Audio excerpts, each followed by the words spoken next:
Hi, I am Robert Schramm. I'm a behavior analyst, an education specialist, author, and dad. And I'm also the developer of the 7 Steps to Instructional Motivation. Each week, I will provide you with helpful information based on the Just 7 Steps approach. So if you haven't already subscribed to my YouTube channel, please take a second, do it right now. You'll be very glad that you did. Parents and teachers look to token systems when they want to delay reinforcement for any of the several reasons that I mentioned in last week's episode. Reinforcement size is too great for give and take reinforcement, or it's too involved to set up and break down. Reinforcement is not available in the locations that you need it or at the times that you might need it, or it's just not something that would be socially beneficial for the child to experience in their current setting. But to be clear, although the goal of the token plan might be to delay the giving of actual tangible reinforcement, it's not technically what we're doing. In fact, what we're doing with the token plan is using the conditioned motivating operation transitive property. Through repeated connection, we are transferring some of the reinforcing value of the backup reinforcers onto the tokens that we'll be offering as immediate reinforcement. So how does this work? Well, here's the best example that I know of. For many of us, eating cereal could be a strong reinforcer. We're motivated for the taste and satisfied feeling that can come with eating. And most of us would not have any natural motivation for something like a bowl or a spoon, but because it becomes necessary to have a bowl or a spoon in order to enjoy the cereal, the value of having the cereal is transferred to the value of having access to the spoon and the bowl. And if we make earning tokens a prerequisite to gaining reinforcement, the value of the backup reinforcers will transfer to the tokens, making them valuable enough to have their own reinforcing value for as long as they remain paired with their backup reinforcers. So let's talk about the steps of creating a token plan. I'm going to walk you through the steps today and cover the ins and outs of what you want to do and avoid when trying to create a motivation plan that offers you maximum motivation. The first thing you have to do is to get an idea of what behavior you are trying to motivate. This means discussing and determining the set of goals you'll be trying to achieve. It could be a single goal or it could be a series of goals. It's possible to have a motivation plan that is set up to allow you to reinforce many different types of behavior that you would like to see. The point here is to consider your goals and to determine the behavior you will be trying to motivate. The next thing you have to do is to determine what you will be using as your tokens. Now, tokens can be actual items that you hold, such as coins or plastic chips, checkers, or laminated clips of paper. They can be tick marks that you make on a piece of paper or on a whiteboard, or they can be just points that are totaled up and remembered or written down. And for many families, especially of younger kids, I've used colored stones that you can buy at like the dollar store. They're reasonably cheap to purchase. You want to make sure you get enough of them. And they're not likely to be available through any other means to the child, so that they can be ultimately kept in cups or jars, and the child can see them as they fill up. For kids who are really into investigation or self-discovery, these tangible tokens might become problematic as they may want to play with them or throw them to make noise with them to satisfy immediate self-stimulatory desires. And for this reason, you might choose to go with tick marks, X's or stars on a chart, or just keep a total of points that you can record either on a piece of paper or on your phone. What you choose is less important than whether or not it is easily understandable by the child, low cost to create, and not cumbersome to use. The older or more mature a child is, the less likely I am to use physical or tangible tokens. In fact, on my Just 7 Steps website, I offer a mini course that teaches parents how to develop an individualized motivation plan that they can bring to their school staff to use with their children. I call it the ultimate motivation plan to improve your child's behavior in school. And I teach parents how to introduce the concept of this simple to individualize and implement plan to their school staff, and then work with them to develop a plan that has as many as 3 separate levels of motivational pull on a child's behavior toward better choices in their school settings. Now, if your school has been coming to you with complaints or calls for help with your child's behavior, or if you know that your child's struggling in school and the staff there just, I don't know, they just don't seem to know how to help. Well, this course was designed especially for you. And I recently created this mini course, and it will be available on our website soon at just7steps.com/school. So head over there when you get a chance and see if we have it up yet and available for you to buy. If not, it will be coming soon, I promise. Now, the reason I bring that course up is because the easiest form of token to use, and the one that I recommend for most families in that course, is just to keep a running total of points for your tokens. There's no cost, no prep or maintenance time. And as long as the child has some basic receptive language abilities, they should be able to benefit while keeping the workload as small as possible for the school staff. And once you know what goals you're targeting with your plan and what you will use as your tokens of exchange, the next thing you have to come up with is a decision about approximately how many tokens a child should be able to earn before gaining access to their backup reinforcement. The point of this is to make sure that your tokens will have enough standalone value, but not so much value that they're too difficult to come by. So what I mean by this is that the tokens should have the general feel of like $1 bill to the child. If you have a child who is going to work for like 300 or 500 tokens before they can turn anything in for backup value, there's a good chance that the individual tokens themselves are going to feel like pennies. I mean, who wants a penny? They're far too small a value to be worth focusing on earning in the moment. And conversely, if the child needs to make like 5 or 10 tokens before getting large amounts of backup reinforcement, and each token they earn might end up feeling like it's $10 or $20 worth. And either one of these will minimize your child's interest instead of maximize your child's motivation for earning tokens. When working with a larger ongoing token economy, where the child will have to set up ways to earn tokens each day and certain times where they will be able to turn in those tokens for reward on a daily or even a couple times a day basis, I usually try to keep my maximum total of tokens possible to earn between around 30 to 50.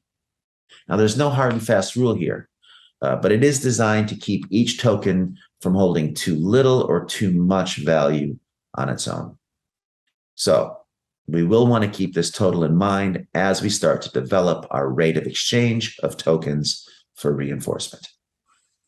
Now, the next thing you have to consider and make decisions about is the amount of work you're going to ask your child to do per token that you give them. Now, this is important as a consideration as well, as it will determine whether or not the child sees earning tokens as even being a worthwhile proposition. Again, our goal is to make tokens feel like dollars and not pennies or $20 bills. If every time I do something small and you give me 5 to 10 tokens for it, each individual token will feel like a penny, and they will start to lose their standalone value. Conversely, if I have to work for most of an entire hour just to get a token or two, these tokens will feel far too challenging to earn. And one way to address this is to consider the variable ratio of reinforcement that your child is currently working for with their immediate tangible reinforcers. There's a mathematical equation to that that I do teach professionals in my token plan course on the website www.robertschrammconsulting.com. And that'll get much more specific. But for this podcast purpose, I'm just going to say that after all is said and done, if your child is having too much more work than they are used to before they get any kind of backup reinforcer, you'll find yourself with a motivation issue, and your child will likely be offering pushback through a scent withdrawal. So be careful that if your child is currently getting reinforced, say every 5 to 10 positive demonstrations of behavior, that you're not asking them to do much more than that, saving up their tokens before they actually get to some form of backup reinforcer. The next step in creating a token plan requires you to identify the reinforcement that you would be able to make available to your child as backup reinforcement for the tokens they will earn. Doing a full reinforcer assessment is the best way to go about this. But if you don't know how to do that, the goal here would be to just brainstorm through all of the things your child likes to do and to have on a daily basis. List those things out on a piece of paper for yourself, from most to least motivating for your child. Be sure to consider many types of reinforcement, everything from food reinforcers to toys to activities to electronics. Free items like going to the park, going for a bike ride, and items that cost money like buying a toy at the dollar store or going to the arcade can all be considered. The goal is to get a list of the most important reinforcers available that you can offer your child as a reward for good effort. Now, be careful not to just focus on taking things away and making them work for things that they have up until now gotten regularly for free. This will make the plan feel very punitive instead of rewarding. The goal here is to create a menu of reinforcers that your child can use tokens to purchase from. Now, here's an example of one that I used for a child in the past. It had a bag of popcorn, a small glass of soda, up to 60 minutes of TV, up to 30 minutes of video game play, Hershey's Kiss candy bar, or Candy Kiss, a gummy bear candy, and the candies were up to 3 or 10 a day. And yes, these reinforcers are mostly food items and electronics, but to some degree, we don't really get to choose what motivates our kids currently. We only get to choose whether and how we use it. Do we use these motivators to our child's benefit by offering them as reinforcement for good behavior and learning, or do we allow them to have it for free or not at all? I find that it's in everyone's best interest to take the reinforcing value of your child's favorite things and allow there to be access to those things conditional to some degree on their daily behavior. Now, other kids might have more social reinforcers or play reinforcers. Some might want to buy items at the store, etc. The goal here is to figure out what would have the strongest pull on your child's behavior, and then to rank those things from most important on down. So now that we have a list of behavior that we want to reinforce, we've determined what we will use as a token representing that reinforcement. We know about how many tokens the child will be able to earn before turning them in for reinforcement. And we've put some time into considering how much work should go into earning a token. Oh, and we also have a list of items and activities that we can use as a menu for backup reinforcers. It's now time to make some decisions about how often you want to make your reinforcer menu available to your child. For a vast majority of kids, you'll need to have it available to them at least once per day. But in most cases, I would recommend 2 to 3 times per day, if at all possible. The longer kids have to wait for their backup reinforcers, the less likely their tokens are to hold strong motivational pull. So if it is possible to have the reinforcer store open up after school or before or after dinner, great, do it. Maybe you'll find that it needs to be open just before bed to better motivate things that you want them to do in the evening. Some families try to open up the reinforcing store in the mornings before school as well to better motivate their morning routines. Chances are you will want to open the store either before school or just before bed. You'll want to open it after school or before dinner. And you might also want to offer reinforcement after dinner, which can include some dessert options as well. But whatever you decide, We want to make sure that your child is able to earn somewhere between maybe 10 and 50 tokens before each store opening. And if you have about 5 or 6 activities as part of a nighttime routine and 5 or 6 as part of a morning routine, and you can offer between, say, 1 and 5 tokens per activity, you'll have a good number earned in time for their morning store. If you give them tokens based on their behavior at school or after school doing homework, etc., you can earn enough to have a good store opening before or after dinner. The next step is to create a rate of exchange. A rate of exchange tells us and the child how much of a backup reinforcer each token ultimately can buy them. The goal here is to assess how many tokens will be possible to earn during the session. If the session is short and you are reinforcing several behaviors along the way, you can guess at about how many might be possible if the child is doing everything that you would hope to see. For example, if you're doing a token plan for maybe a half hour during a lesson in school, perhaps 10 might be reasonable as a maximum possible tokens. If the session's longer and there's some planned goals within that time period, like if we're talking about a bedtime routine and a morning routine to earn reinforcement in the morning before heading off to school, well, then you can perhaps count up the possible tokens that can be earned.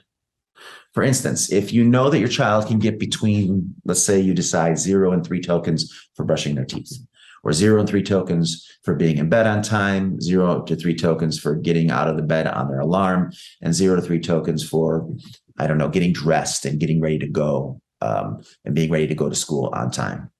Well, then you know that with those 0 to 3s, there's a possible of 12 tokens that could be earned if they do everything correctly. Next, you're going to want to consider the most amount of reinforcement you would be comfortable giving your child during that reinforcer break. If it's 30 minutes of iPad time, then you're going to want to make 30 minutes of iPad time equal to that 12 tokens that they could potentially earn, or something close to that. You don't need it to be a perfect day to get the maximum, but you definitely want it to be a very good day for them to be able to get their maximum. Now, if let's say instead of just the iPad, you're okay with the child having 30 minutes of iPad and a snack, you're going to want to price it out so that the price of those two things together equals the total amount of tokens that are earnable in that time section. The general goal here is just to create a situation where you see a really good day of behavior. Your child will be able to earn the maximum reinforcement that you're comfortable with them having. And if they fall a little bit below that amount, they should have a little bit less. And an average day would only earn an average amount of reinforcement, and so on. The example I shared earlier of a bag of popcorn, a small glass of soda, up to 60 minutes of TV, up to 30 minutes of video game play, Hershey's Kiss candy, up to 3 per day, and gummy bear candy up to 10 per day. Well, when we did that, it ended up looking something like this. A bag of popcorn was equal to 10 tokens. A small glass of soda was equal to 8 tokens. 10 minutes of video was equal to 5 tokens. 5 minutes of video was equal to 5 tokens. The Hershey's Kiss was equal to 3 tokens. And the gummy bear candy was worth 2 tokens each. Now, we chose those numbers because the most we wanted the child to have in a session was either 60 minutes of TV or 30 minutes of gameplay, and a bag of popcorn and a glass of soda, and maybe even a candy or 2.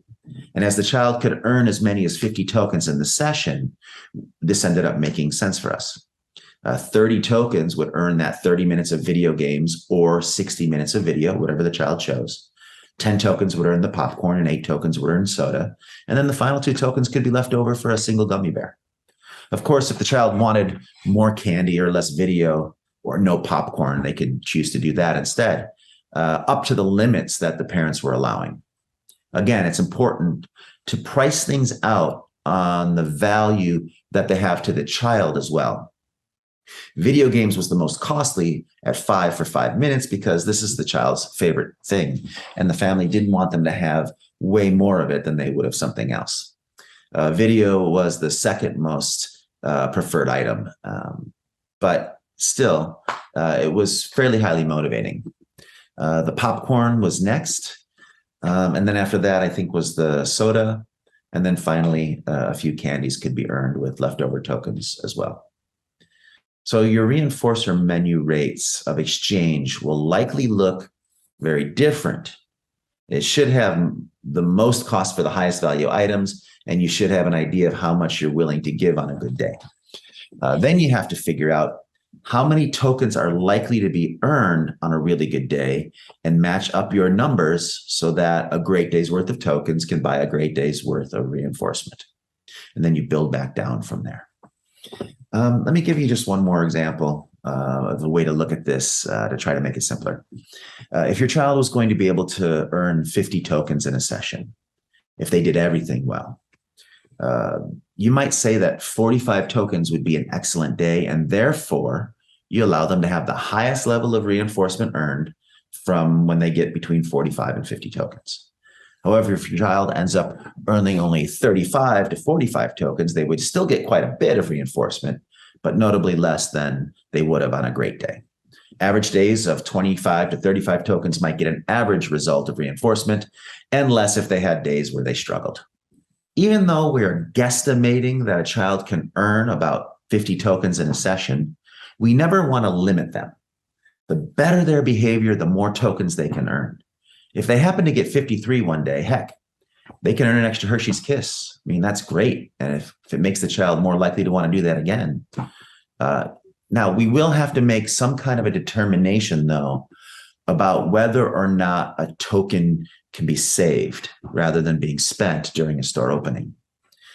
This means that if your child has, say, 45 tokens, he can choose to only spend 40 of them and maybe keep 5 for later in the day for another store opening. Now, if a child has a favorite reinforcer that's only available at certain times during the day, and they want to save some tokens for that time, and it doesn't really reduce their motivation to earn more, well, then I would say you can allow it. If you find that they are hoarding tokens, though, or saving tokens means that they won't have to try for more tokens later, you might find that you have to choose to outlaw that practice. One of the important factors here is that even with a tough day, some tokens will be earned and some reinforcement will be awarded. It's important that every token earned can be turned in for value, or tokens will start to lose their value overall. It's just important that there are meaningful differences in the amounts of reinforcement a child can gain from better behavior, so they're always pulled towards that better behavior. Taking tokens away from a child who has earned them is considered bad form in a token plan. Now, the reason is tokens will lose their value if the child can just have them taken back at any time in the future. Think about it. How hard would you work at a job if at any point in the future, your boss could just reach into your bank account and take back some of the money that you had previously earned? So these tokens, they have to belong to the child once they're given to them. But there are going to be some kids who give you good reasons to want to take those tokens back. I've seen it over and over. The child does just enough work to get enough tokens to get the minimum of what they want, and then they start to misbehave. And this misbehavior becomes frustrating to the parent or teacher, so that they immediately choose to just take some of those tokens away. This problem was such an issue in the school setting that I created a special token plan called the on-off-in token system. And it's one of the specialty systems that I plan to talk about in our next token plan podcast. But short of creating a special on-off-in type token plan, there are a lot of things that you can do to reduce misbehavior within a token plan. And there's also some levels of behavior that might be considered severe enough to garner immediate consequences.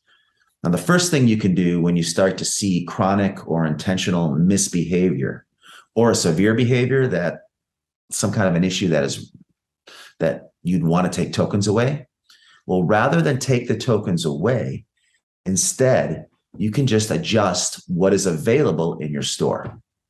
Perhaps you write into your plan that anytime the child hits, that the next time the store opens, there's going to be no option for video games anymore. This way, the child still gets the tokens that they earned, but they can't spend them on their absolute favorite item due to the use of the severe behavior. Instead of removing an item from the menu, you could put a blanket penalty on the menu in that everything on the menu now costs 2 tokens more than it would normally. If the behavior is egregious enough, you could even double the cost of an item or any of the items on the next store opening. It's possible to have behavior that you might determine would cause the store to open later than it usually would, so the child has to wait longer, or the store could be open for a shorter period of time.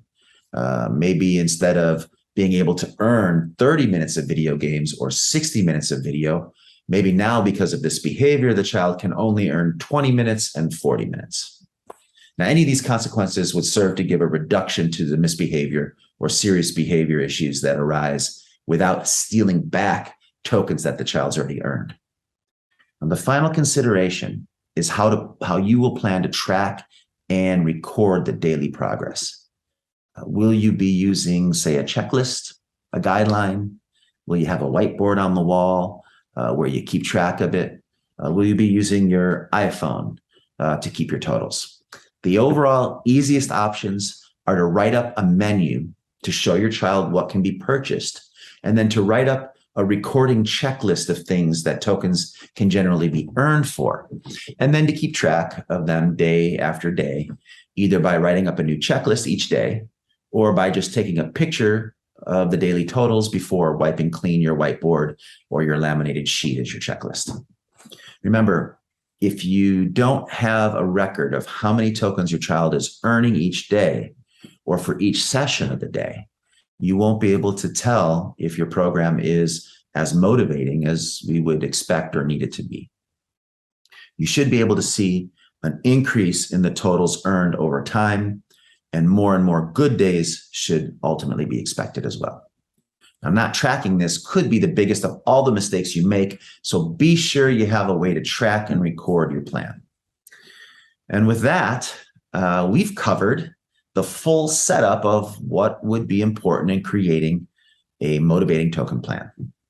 Now, token plans are not necessary or even the right approach for every child in every situation.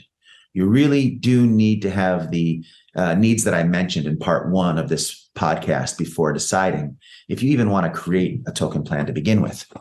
Additionally, token plans are in and of themselves not what is going to be most important in helping your child to consistently make better choices. Token plan is kind of a structure that will help you to be able to follow the 7 basic principles of instructional motivation on a regular basis. And it's following these principles that will cause your child to see your instructions as signals of good things to come and give them a consistent desire to listen and respond to you the first time that you ask. Token plans are merely one of the many tools that may help you meet the expectations of the 7 steps. And if you're interested in learning more about the Just 7 Steps approach, right now I have on my website a free workshop called How to Get Your Kids to Listen Without Raising Your Voice or Nagging. It's available by registering on the website www.just7steps.com/workshop. It's free for you, and it offers great insights that you can begin to consider right away as you work with your child.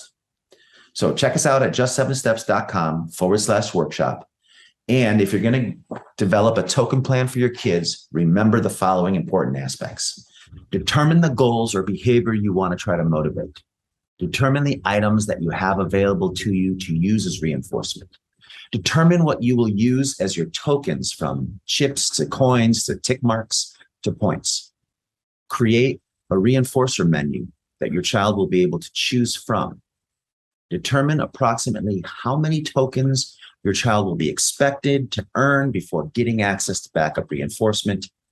Consider how much needs to go into earning a single token. And then you determine how often per day your reinforcer menu will be available through store openings. You estimate the amount of tokens your child should be able to earn on a really good day, and use that information to create a ratio of tokens to reinforcement for exchange. Make sure you have some system for tracking and recording the daily results. And that's it for today. If you like this podcast, be sure to subscribe so you don't miss part 3 next week, as well as a few amazing interviews I have coming up. I would love it if you would also take just a second and leave a comment give me a thumbs up, share the video with others who might also enjoy or benefit from it. That way I can get this information out to more people. But bottom line is, if you don't subscribe, you might miss what's coming next.